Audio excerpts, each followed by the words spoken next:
Gisugda na ang pagbakuna sa nagedad 5 hangtod 11 anyo sa nagkadayang lugar sa Mindanao, lakip sa Cagayan de Oro City. Sa ang dugang detalye sa live report ni James Paulo Yap. James? Yes, Sara, positibo ang pagdawat sa mga bata sa extension sa pediatric vaccination dinhi sa Cagayan de Oro City. Nalinga usab ang mga bata sa regalo nga ilang nadawat matag human og bakuna. Isugda na sa Department of Health Region 10 o City Health Office sa Cagayan de Oro City ang vaccination rollout sa mga bata nga 5 hangtod 11 anyos. Sa usa ka dakong mall sa CM Recto Avenue, gipahigayon ang ceremonial vaccination alang sa maong age group. Malipayon sab ang DOH-10 tungod sa positibong pagdawat niini sa mga ginikanan ingon man sa mga bata nga nagpabakuna. Health worker man ko.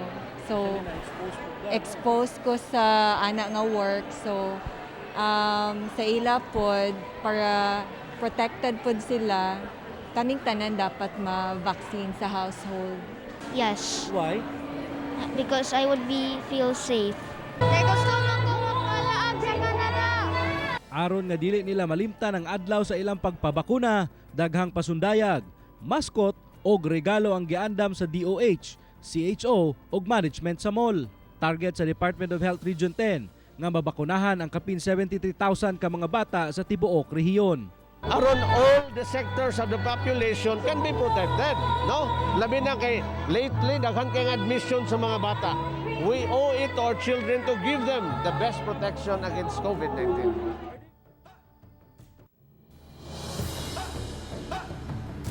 Sara, hinuon ulay nahitabong aberya sa maong bakunahan o giawhag sa otoridad ang mga ginikanan nga buot nilang mabakunahan ang ilang mga anak nga bisitahon lang ang mga mega vaccination sites sa syudad. Sara? Okay, dagang salamat, James Paulo Yap.